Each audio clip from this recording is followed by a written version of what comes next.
fortunate to have. Okay. So I have to click the OK button and I'll get rid of it. All right. Today, we're very fortunate to have Dr. Anthony B. Pinn. He's a professor of religion at Rice University in Houston, Texas. He's a professor extraordinarius at the University of South Africa, a visiting scholar at Harvard University Divinity School, managing editor of the Religious Studies Review, director of research at the Institute for Humanist Studies in Washington, D.C.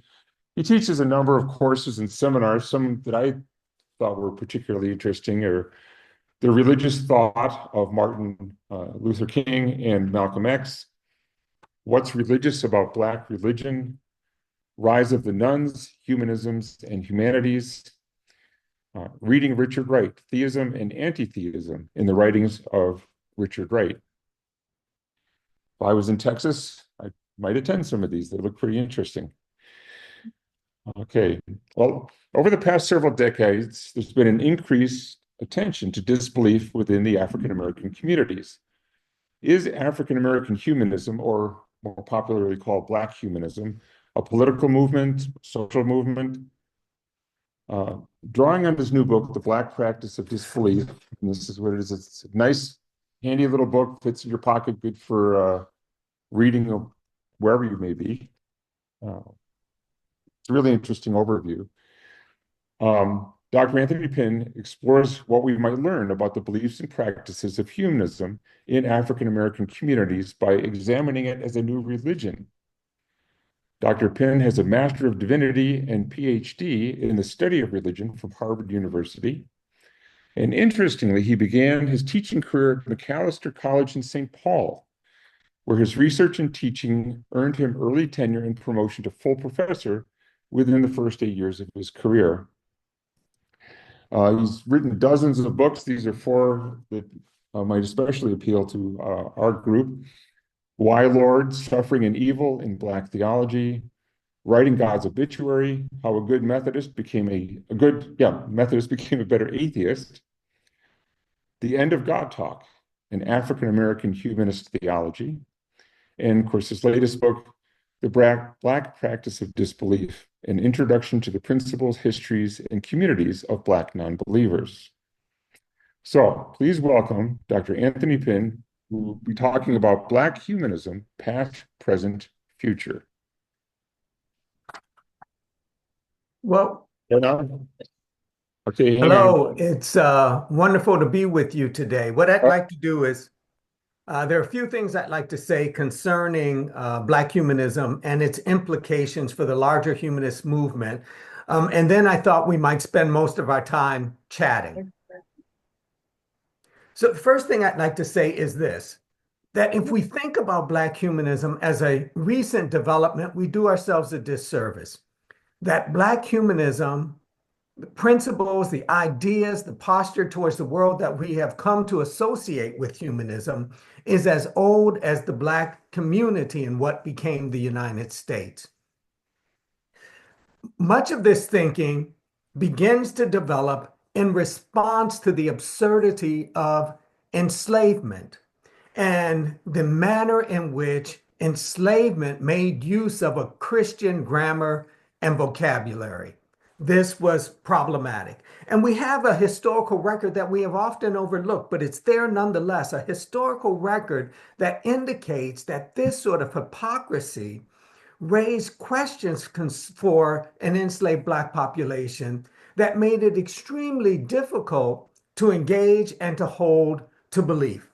So, for example, an early Black minister, Alexander Crummell, argues that slavery needed to end precisely because it kept Black people from embracing the Christian faith. And he says he has personal examples, that it was his practice when he moved around to encounter Black folks and ask them where they went to church. And he encountered a young man who argued that because white people attended church, because white people embraced Christianity, he could not. And when he went on to explain that any tradition that endorsed and celebrated the belittling of people like him was not a tradition he could embrace. Now, most folks are familiar with the spirituals, that early form of theistically engaged religious conversation that is rhythmic. And we can't accurately date the spirituals. We don't know when they actually begin to form. We don't know when they're solidified. But in the same manner, we cannot accurately date the blues. We don't know when the blues actually gets underway. We make a mistake if we think about the blues strictly in terms of 20th century race records. There's a longer and more intricate development. And much of what you get in these early forms of the blues involves a critique of the theological assumptions being made within Christian churches. That rather than being preoccupied with heaven and dismissing what takes place within the context of our material existence, the blues was preoccupied with our material existence and understood and analyzed life, understood possibilities and shortcomings of life within the context of this country based upon material conditions. Did not look to heaven, but looked to earth, whereas Christianity, theism in more general terms, was concerned with a vertical relationship, that is, humans in relationship to something that pulls them out of human experience. The blues were concerned with horizontal relationships, that which was grounded in the nastiness, the messiness, the beauty of our material existence. And the blues critiqued what churches belittled. So the blues, very erotic, very committed to pleasure and how these bodies secure and give pleasure. Whereas within churches, there was a deep suspicion concerning these bodies, understanding them to be inferior, flawed, inherently problematic. The blues celebrated these bodies in this posture towards materiality, in this posture towards history. You get sensibilities that we would come to understand as being intimately related to Black humanism. But the practice becomes even more explicit during the period of slavery, not extremely explicit. But post slavery, there's a much more explicit engagement with non theistic sensibilities, a celebration and an endorsement in Black life of what churches held suspect and disregarded. You get vibrant examples of this at the turn of the century, early 20th century, get vibrant examples of this. As African Americans, for example, began to embrace communism, there's an explicit critique of Black churches as being inadequate, their theology being groundless, and the need for Black folks to endorse ways of life that are intimately connected to the materiality, that are concerned only with reason and experience. This becomes even more vibrant, more poetic during the Harlem Renaissance, that period of great expansion in terms of Black participation in the visual arts, in literature, etc. That there is a different orientation here. Whereas some early literature, think in terms of the autobiographies of Frederick Douglass, tried to fit Black people into the social sensibilities of whites, assuming that if whites could understand Blacks in light of what they valued, in light of their own social preoccupations, it would be more difficult to disregard Black life.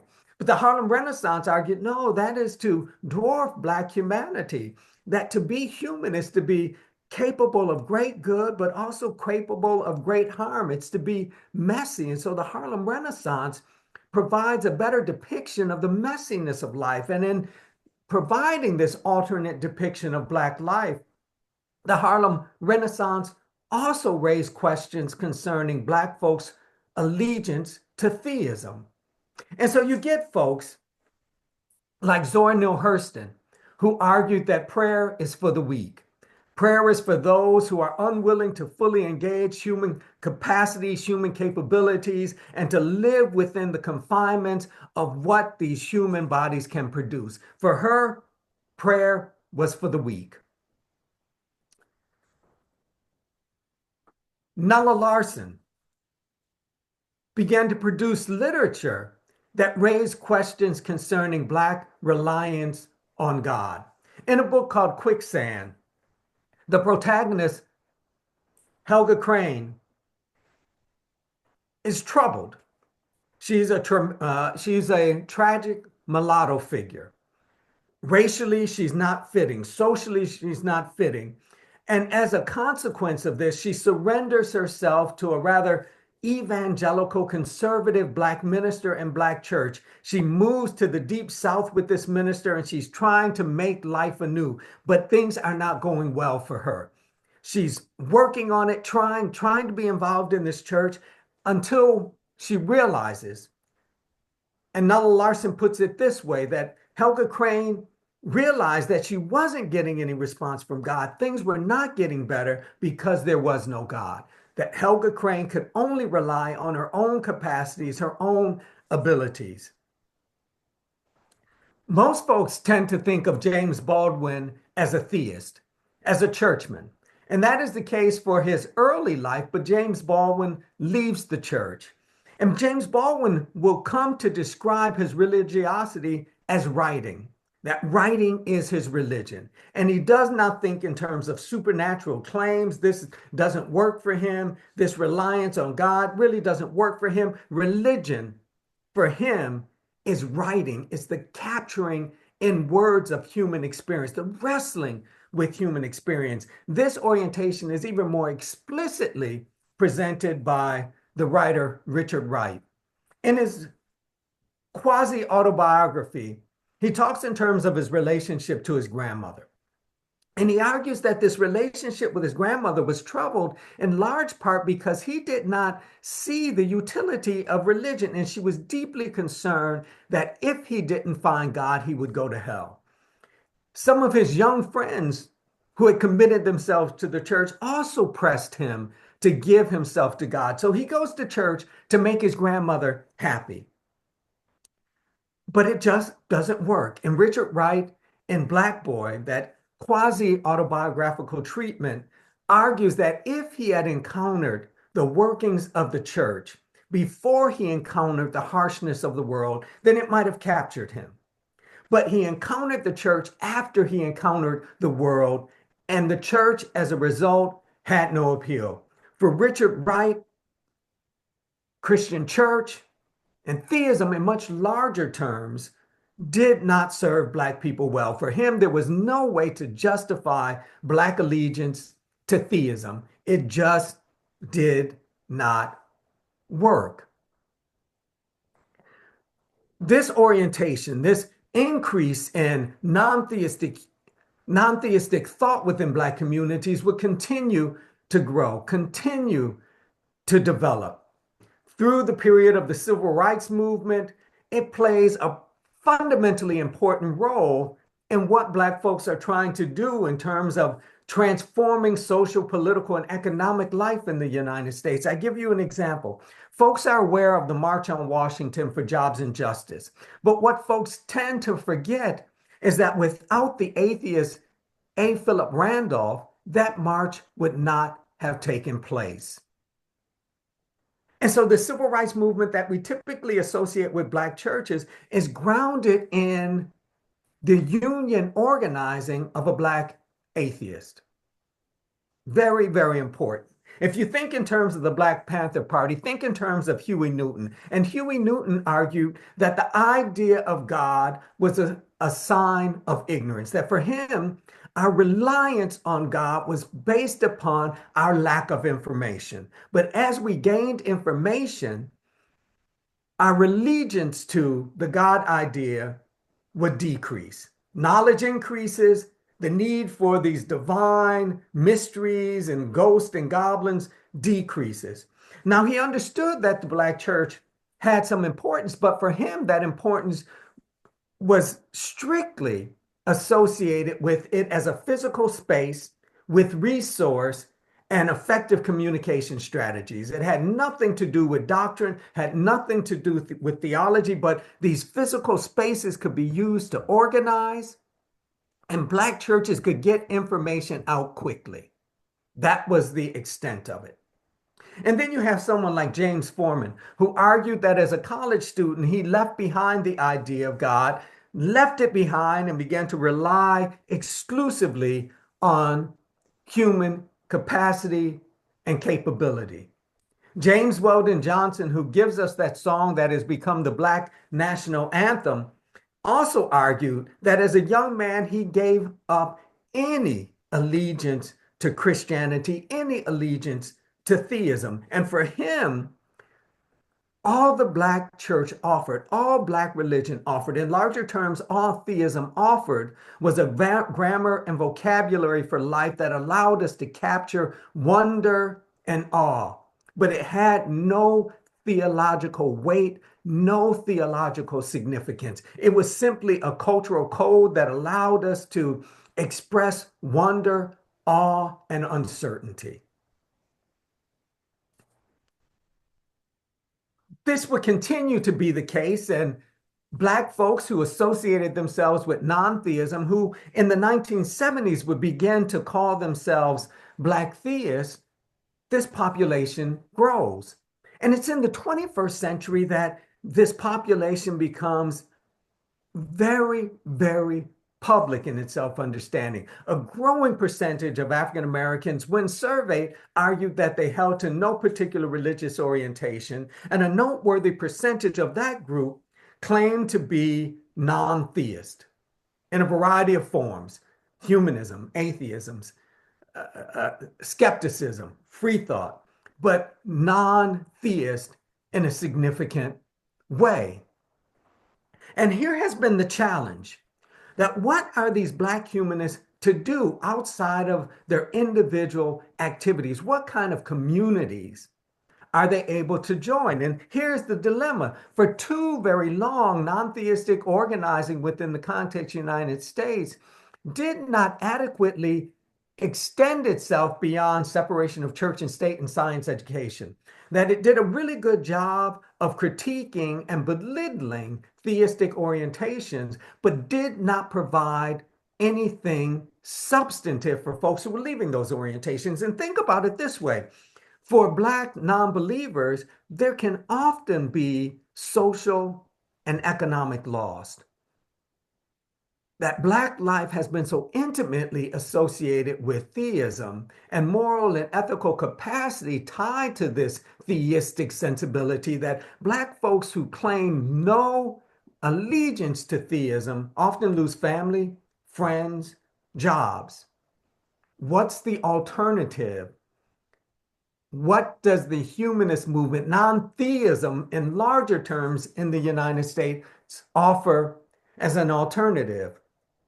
And up until recent years, it has again offered very little, because so little of its thought, so little of its programming was committed to the well-being, the sensibilities, the needs of a diverse population, in part because the movement did not wrestle with its own shortcomings, did not wrestle with its rather troubled and awkward relationship to race.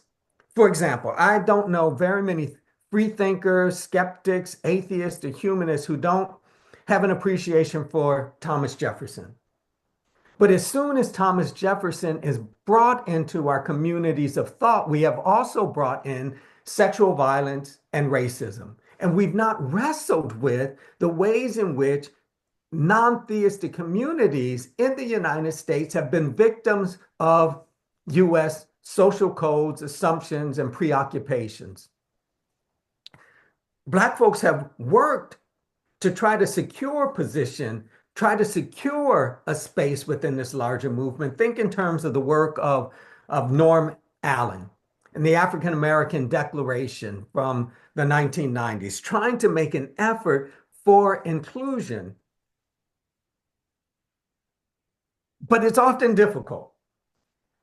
And it's difficult for a variety of reasons. One is a lack of proper understanding concerning Black folks' relationship to humanism. Again, the assumption that Black folks are new to humanism, as opposed to a recognition that this sort of critique and suspicion concerning theistic claims is as old as the Black population in this country. but also the assumption that to critique the Black church in and of itself is sufficient. So the number of Black non-believers who are asked this particular question, why do Black folks embrace a religious tradition that was used to enslave them? When the better question is, why hasn't non-theistic possibilities been more attractive to Black folks in the context of the United States? Why hasn't it appealed? Recently, in addition to trying to find space within this larger predominantly white movement, Black folks have begun to develop their own communities, their own safe spaces, their own soft places to land. One of the dominant organizations is Black Nonbelievers out of Atlanta, Georgia, but with satellite locations elsewhere. And this organization understands that for Black nonbelievers, for Black humanists and atheists, free thinkers and skeptics, that this has got to involve more than critique. It's got to involve more than what we think. There's got to be community in which the emotional, more effective dimensions of life are wrestled with. And that this has to involve attention to more than separation of church and state and science education. That this community, Black nonbelievers, is concerned with meeting the full range of needs of Black nonbelievers, of providing them with space in which they can celebrate, space within which they can mourn, space within which they can just question and be. And these sorts of communities are increasingly important if you think in terms of this growing population. I want to turn attention quickly to what I think non-believers, atheists, humanists, skeptics, free thinkers often get wrong about this orientation. And I think this is in large part the crux of the issue, that we tend to confuse religion and theism. When it strikes me that the real target of non-belief is theism, not religion. All forms of theism are religious, but not all that is religious is theistic, right? We have a fairly firm sense of what theism entails, but the nature, the meaning, the way in which religion is described has varied over the course of centuries. There is no one way to understand or define it, but we have allowed theists to claim this in a way that has truncated and warped our understanding of what it really involves. You can think about religion this way. Religion is the effort to make life meaningful. It's the modes of thought and the modes of practice that are meant to make life meaningful. You don't need a God or gods in order to make this happen. You don't need a God or gods in order for this wrestling over life meaning to take place. And my concern is this: to the extent we are unwilling to tap into this, we create difficulties for ourselves to express the more effective, the non-rational dimensions of life. That this effort to kind of view humanism through this strategy of meaning making opens us up to wrestling with the awe and wonder of human life. It allows us to get at these dimensions of ourselves that are not fully tapped through reason and logic. We have to have a much more robust conversation, a much more robust set of tools to analyze, explore, and explain the nature and the meaning of our disbelief. I think I'd like to stop right there and perhaps we can chat for a bit.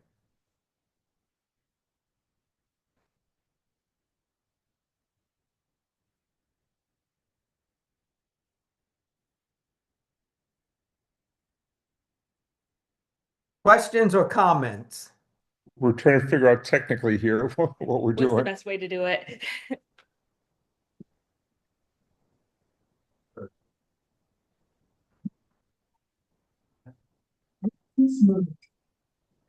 Setting up a speaker so you can hear. Can you hear that?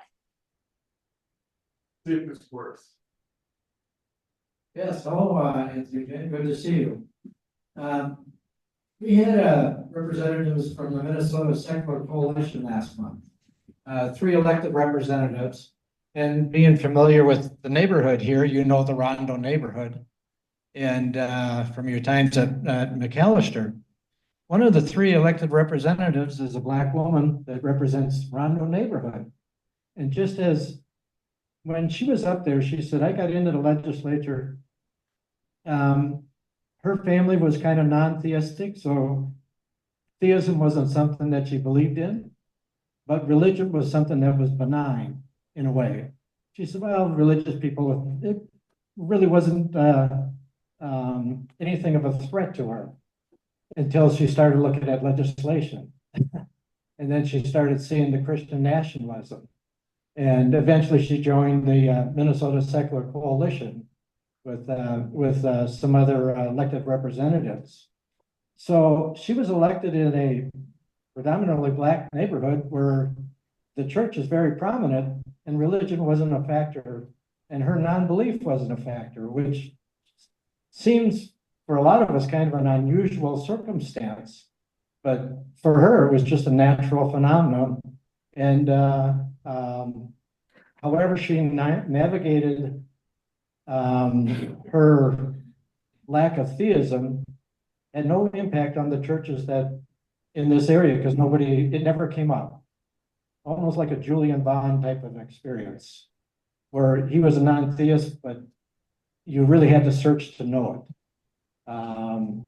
But the Christian nationalism changed her view, so we'll see what happens on the next election. But so I was just curious, when you started separating religion from theism, she was almost an example of what you were talking about. Yeah. And the Black church is much more complex than we tend to recognize. So after the civil rights movement, Protestantism in the United States faces a decline. This is the case for the Black church, but not only the Black church. There's a decline in membership, and for a variety of reasons. One, that church was no longer the only way to secure social and economic advancement. There were other mechanisms available. It's not until the mid-1980s that Black churches began to experience an uptick in membership. And in large part, this is the Black middle class coming back. These are folks who have been told during the civil rights movement, if you talk the right way, if you go to the right schools, if you dress the right way, if you live in the right neighborhood, all of this can be yours. The American dream can be yours, only to face continued racism. So they're facing continued racism, and they had given up social and cultural connections. They're coming back into Black churches to gain this sense of connectedness, to gain this cultural connection, to gain social network. Within the context of the Black church, no one asked them why they were angry. No one touched their hair without permission. This was a space in which they could catch their breath. Now, it isn't safe to assume that all of these folks coming back believe what the preacher was saying. They were there for more mundane, more practical reasons. Networks, connections. And so it seems to me, within the context of the Black church, you have various strata of belief that some folks within the Black church are there because it has cultural significance. Forget what the pastor is saying. And so I would argue that for quite some time, Black nonbelievers have hidden out in Black churches. Yeah, so for some folks, the idea that there is someone who doesn't believe but is still committed to doing good stuff within the community is not such a stretch.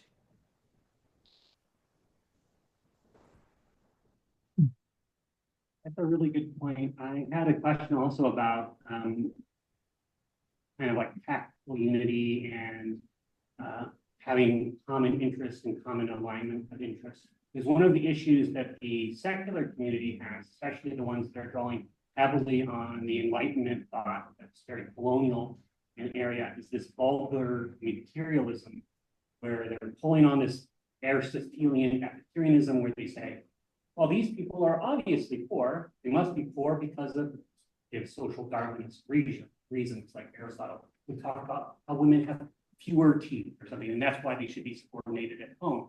And then they replicated this, and the universities would get paid very well. And you'd see race realism coming back with Jordan Peterson bringing IQ back into the equation, and a lot of alt-right atheists rising up and having these reactionary sentiments.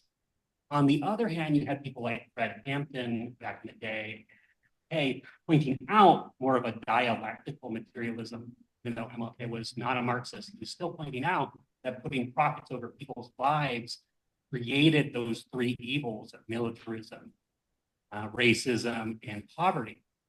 And Fred Hampton was also trying to target those.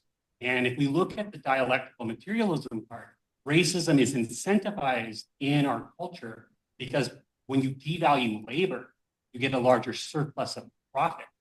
So as long as there's profit in there, the capitalist can always fund more racism and keep the penal slavery that we have in our prisons higher and higher and higher. So as long as we stay in this vulgar materialism version of secularism and non-theism, we're going to be trapped in this Enlightenment thought. What are your thoughts about switching the way we think about materialism as non-theists? I would agree with you concerning a kind of intimate connection between race and class. I think that's accurate. The sociology Wilson several decades ago cautioned us to begin to think in terms of what is happening in the United States, not strictly in terms of race, but to also recognize the significance of class. So I can get with that. That makes sense to me. I don't know that that shift in and of itself will be sufficient to capture all of the dilemmas that Black people face. It certainly pushes in the right direction, but in and of itself isn't enough. That I don't know that that shift actually wipes out some of the harshest dimensions of racial disregard. So I would say that and what that and entails, we get a better sense of over time, because we get a better sense of the ways in which these entanglements present themselves.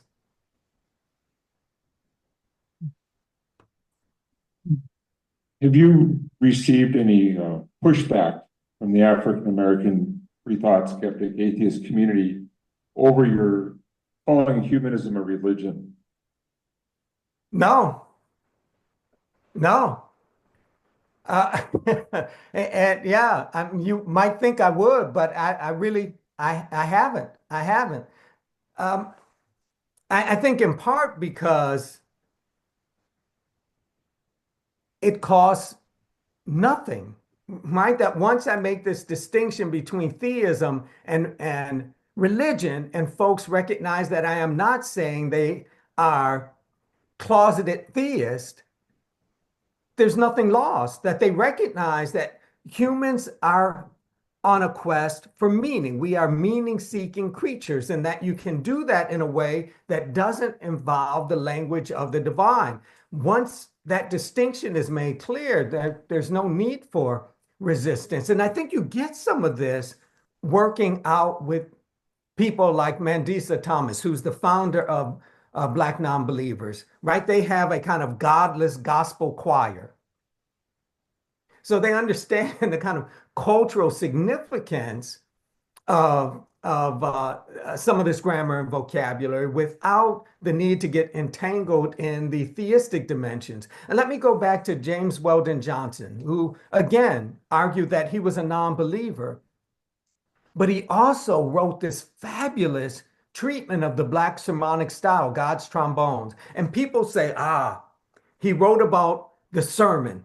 He must have been a churchman. No, he recognized that there was a style of presentation captured by the minister that was useful. There was a kind of poetic approach to telling the Black story that he appreciated, but it had nothing to do with the theology, in the same way that W.E.B. Du Bois could write about the Black church, its capabilities and its shortcomings, and remain personally detached from it, right? That these are cultural institutions. And I think it's become easier over the course of years for Black non-believers to see that distinction.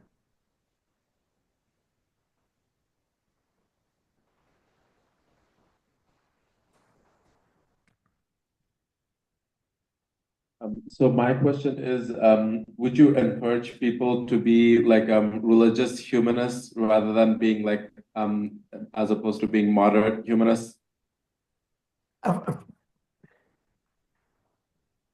I don't really see the need for that particular label, because I'm not quite certain what religious humanism understands in terms of this qualifier religion is exactly what I have in mind.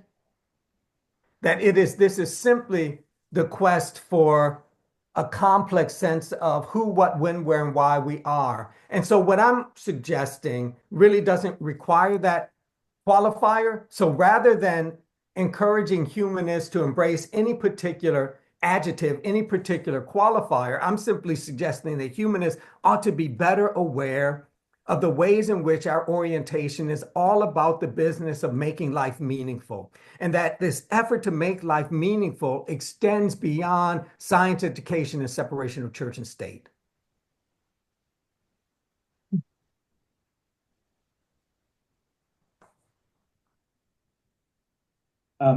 Just a historical question.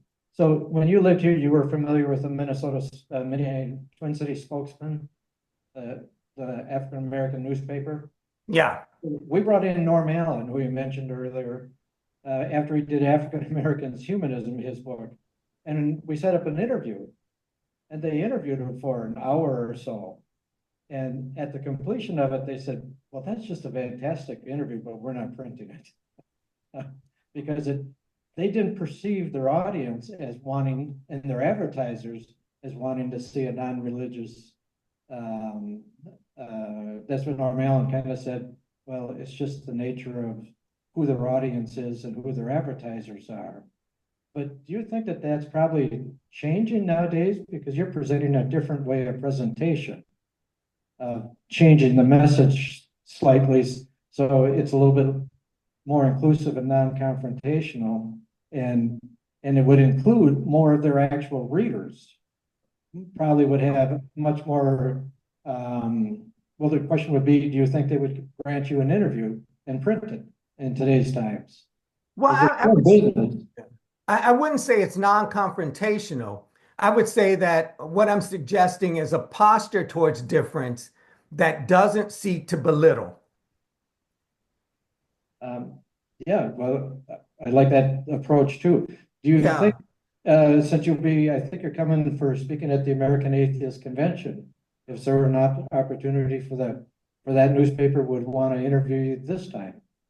I don't know, maybe not. My argument would be that there are lots of outlets, lots and lots of outlets for expressing and explaining what this humanism entails.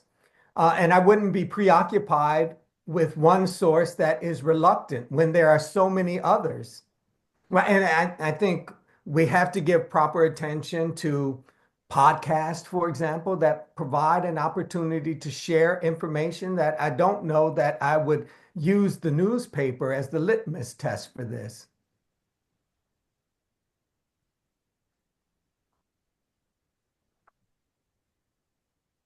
Thank you very much for sharing your words and thoughts. Two things that come to mind as a member of a local humanist group is that we are, I think, probably 100% white in the group, and that's unfortunate. It's not this particular group of Minnesota atheists, but two things that struck out to me is you highlighting white intellectuals from the past that white humanists appreciate, such as Thomas Jefferson, and yeah, that is problematic. Also that something sort of similar, which why some white folks stay going to the church, though perhaps specifically different reasons, but you're elevating that Black folks who align with the church aren't necessarily religious believers or theist believers. And that's an important reckoning, which I wasn't familiar with, but being a part of a group is more than just having those beliefs. There's other reasons about the connection socially that is important for sure. What I'm thinking about is not necessarily the ability to, because this might be a step too far, have Black folks join a group of predominantly white folks in these concepts, but rather how can we start to build those bridges? You know, don't have to sign up to be a member, but I want you to, maybe not everyone, I want to support folks. I want to support them of whatever color, and particularly Black Americans who have been struggling for so long. I was thinking, can this group start to join on issues? Maybe there's an issue campaign, whether it's housing or something that might show that we're supportive and we want to be friendly about this. That's the main goal. I want to help all humans thrive. What do you think about maybe joining in that way, finding groups of issues, supporting issues that may be significant, particularly to a Black population? How is that as a possible? I'd say there are at least three things that need to happen. One, that predominantly white humanist organizations have to publicly acknowledge the shortcomings, the failures. Secondly, we humanists pride ourselves on being critical thinkers, that we consume information. Well, the second thing is to learn, right? To get a sense, to read materials that allows you to better understand the position and posture of African Americans in relationship to the nation and in relationship to humanism, rather than what we tend to do, the fallback position, is to ask Blacks to educate us on this stuff, but we don't want to put any work in, right? So one of the ways we show a willingness to collaborate, to cooperate, to develop commonality is to demonstrate a willingness to study and learn. And I think third, it's a matter of asking those communities of concern how you might be helpful. And I think for me, that means white humanists, in asking that question, have to reposition themselves, that you don't give the marching orders, you receive the marching orders. But you ask, how can we be helpful on this issue? And you allow the community of concern to determine what their freedom, what their liberation looks like, rather than telling them what it should look like. Do we have any questions from our online audience? Give them a moment. Any questions? All right, I see one more here in the audience. Yeah, that's a good point. I remember Ho Chi Minh making a similar comment about dependency theory. Like, no, we need to free ourselves. And we can't, like, we get support, but we define what our liberation is. But I had another thought about related to, there was a topic that both W.E. Du Bois and Angela Davis talked about, where like before white people would align themselves with the planters and support Jim Crow laws, but what Angela Davis called oppressive contracts. And during the 30s, this was like recruiting Italians and Irish people who were not considered white, fully white, in police officer roles. And then as you see time pass on, you get the moral majority come in, for the Catholics and the Protestants working together, white Protestants working together to be this reactionary right. And now today you see Hispanics and atheists being recruited into this reactionary movement to do these oppressive contracts. How can we better educate people not to take a confrontational role of the people below them on this this kind of hierarchy or caste system that we have in the United States, where they punch down because that's an easier target than dealing with the people above, where they collaborate with the ultra wealthy in order to super exploit people below them.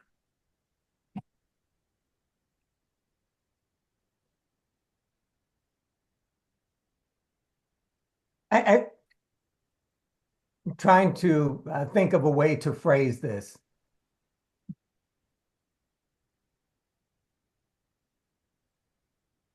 I think one of the things that becomes extremely important again is to recognize the entanglement of various forms of disregard. And I don't think we can properly understand why people act or vote against their own economic interests, for example, without a proper understanding of a much fuller range of social codes that are at work. And I think it's until we have a much better sense of these various social codes that are at work. So if you think in terms of a Latinx population, the response to issues of class, economic responses are also tied to codes of race, of cultural distinction, of a kind of troubled history of geography. And it's not until we really get a sense of how those various codes interplay that we can really get a sense of what people are doing. I also think in terms of our strategies, we have to move away from a kind of banking model where we have all of the good information and we're going to give it to these folks, to the kind of model that Paulo Freire made use of, in which folks already have the good stuff. They already have the knowledge. We have to help them recognize it. And so it seems to me with this issue and others, it's a matter of giving people opportunity to critically engage their circumstances rather than us telling them what they ought to be thinking about their circumstances. Your students at Rice University must know that you're a non-believer, which must be rare in Texas. We have that's good. See, that's the misperception. I tell you this, I had more trouble with my stance when I lived in Minnesota than I've had in Texas. When I taught at Macalester College and it was made public that I was a non-believer, I had people who wanted me fired, parents who told their children they couldn't take classes with me, ministers in churches in the Twin Cities condemning me to hell. I've had none of that in Texas. Do you think that's the difference in the state or the difference in the passage of time? I think there are a couple of things. One, Minnesota nice ain't so nice. There's that. I think there are growing a shift in sensibilities with respect to this college age population. And so the idea of disbelief being present in the same person who has high moral and ethical standards isn't foreign to them.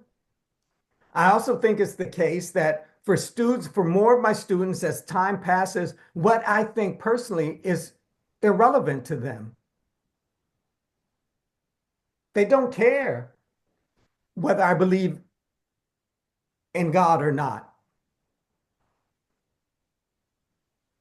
But again, I had more difficulties with this in Minnesota than I've had in Texas. You also have to keep in mind that while I reside in this place called Texas, I live in Houston, and Houston's rather progressive, rather liberal.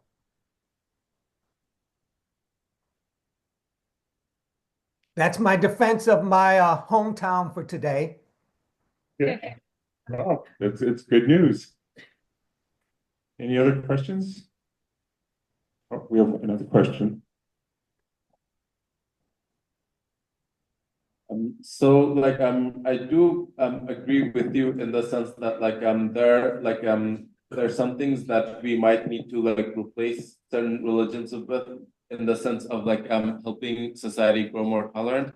Would you say that it would be contradictory for a person to follow a religion of humanism in addition to other religions like Christianity or Islam?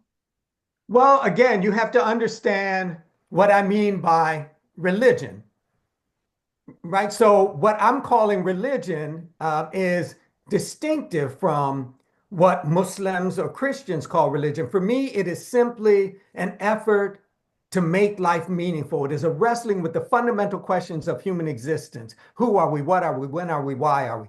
It doesn't require any particular set of doctrinal beliefs or ritual practices.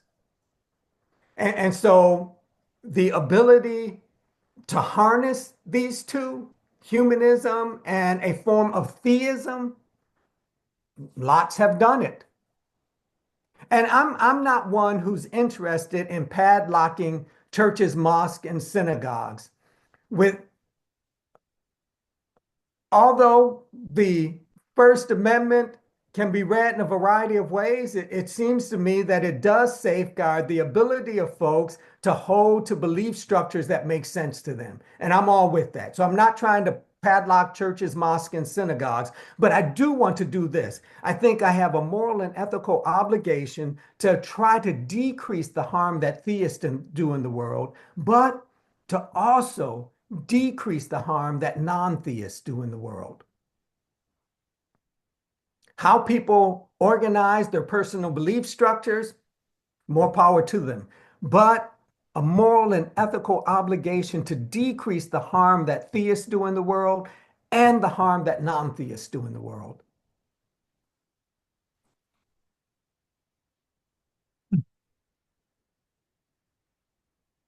All right, do we have any more questions or maybe one more question? One more. I've noticed that religious people tend to all be religious for the same reason. They went to that church when they were children. And atheists tend to take a divergent course to atheists, take a lot of different paths. And I've found in my life, it's like herding cats trying to get atheists together to do something. Do you find that you're talking about creating unity, creating community, creating groups? Do you find that atheists are just difficult to organize, regardless of what color they are? No, not really. Okay. I'm glad you've had a better experience at that than I have. So,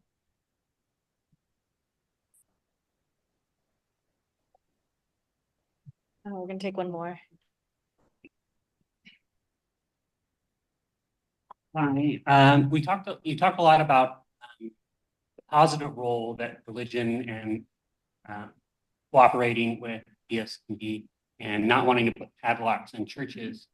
But sometimes we're in situations where those certain institutions, organizations, can be extremely deleterious to our lives. So for example, when the Bolsheviks had their revolution, the Orthodox Church had been participating in pogroms and being the voice of that. In the French Revolution, they were also having to deal with the fact that all their, they had 2% of the wealth, and the church had 49% of it, and the royalty had the other 49% of them, and they were starving to death. And so sometimes these institutions can drain a lot of wealth. In Tibet, that was the same problem. They might be Buddhist, but even Buddhists take alms and can drain a lot of wealth and put gigantic golden statues up. And so you can have situations in which, even though they're religious, the institutions sustain themselves through adjusting their narratives and their scriptures to accumulate resources. You're not going to have a church survive if they don't accumulate enough resources, so that kind of incentivizes almost evolutionarily that they kind of extract from their audiences. And so there can be problematic situations where a lot of wealth is being funneled into them. Like Betsy DeVos, who's from the Price family, and they're the televangelist, and she thinks that the world put on billionaires onto the world so that they could rule it. So there are these tensions that we might have. Yeah, a couple of things. One, Again, I don't think we can detangle issues of class from other markers of disregard. So I'd want to emphasize that. Secondly, I'd say this, that I am the descendant of people who were dehumanized by theists and non-theists, right? So yes, there are things that theists have done to endorse, to sanction, to push forward dehumanization in its various forms. But again, I come from a people whose dehumanization was also authorized, articulated, and justified by non-theists. So I think there's a whole lot of guilt to be borne, and I have a difficult time detangling that in a way that would suggest that theists are more guilty than non-theists. Very true. I don't see any more questions, but I think we'd like to hear a little bit more about your experience here in Minnesota. Well, I had a wonderful relationship with First Unitarian. They treated me with kindness when many others did not. And so this is how it happened. I think it was my second year or so at Macalester College, and a reporter from the Star Tribune did a profile piece, and it was going to be in the Saturday paper, right? So no big deal. Who's going to read that? And in the article, it mentioned that I was a non-believer who taught in a religion department. And that generated so much nastiness, nasty, threatening phone calls, people wanting me fired. It was just nasty, but there were those who were supportive. And again, First Unitarian, Unitarians were extremely supportive. Other folks were supportive, and Macalester College was supportive and allowed me to continue to do the kind of work I wanted to do related to disbelief within Black communities. But it was difficult. I learned quickly that there are dimensions to Minnesota nice. So I'll give you an example. Shortly after I arrived at Macalester, I lived in Tangletown, and I'm walking around trying to get a sense of my neighborhood. And the number of people who came out of their homes asking me if I was lost and if I needed help, I thought, wow, these people are really wonderful. But there's also another way to read that. I went to the Mall of America for the very first time, and I was overwhelmed. So I'm at a kiosk trying to figure out where I am and where I want to go. Now, I'm the only Black person at that kiosk, but I'm not the only person. Security came up to me, walked past the others, came up to me, and asked me where I wanted to go. So my first response was, wow, these people are nice. But then I thought, well, these other folks were looking as well. So why not them? And so I found myself in Minnesota having to negotiate this rather difficult sense of decorum. And add to that the ways in which it was necessary to maneuver through that, not simply in terms of race or class, but also in terms of belief structures. It was a lot. It was a lot. So how did you end up at Rice University? Well, I was doing my thing at Macalester, and I was happy at Macalester. They were supportive. I had wonderful people there who were mentors, and I was kind of learning my way around around Minnesota. At that point, I was married to CJ, and we were, I'm seeing dimensions of Minnesota life that I might not have seen otherwise. And I got a phone call from Rice University asking me to come and visit them. And initially I said, no, I'm going to be on sabbatical. I don't see the point of giving up a sabbatical to go teach somewhere else. And yeah, there wasn't much I knew about Texas that was happy. And so I said, no. And they called back and said, we really want you to come for a semester. Tell us when. So I worked it out with CJ and decided to go for a semester. And I got there, and it was nothing like what I imagined. It was just, Houston was much more pleasant than I imagined it would be. I met some wonderful people, wonderful undergrads, but there was also the opportunity to work with graduate students. And that wasn't available to me in Minnesota. University of Minnesota, no graduate program in the study of African American religion, right? I mean, there were only so many connections I could forge with their African American studies department. But at Rice, it was a different thing. And Rice was well funded. It had a huge endowment. So I'm there and I'm kind of learning and meeting people. And I'd been there for a month when I got a phone call from the dean's secretary asking me to come to the dean's office right away. And I'm thinking, crap, what can I can't imagine I had done anything. I mean, what's this all about? And I said, well, I'm just coming back from the gym. Can I shower and change?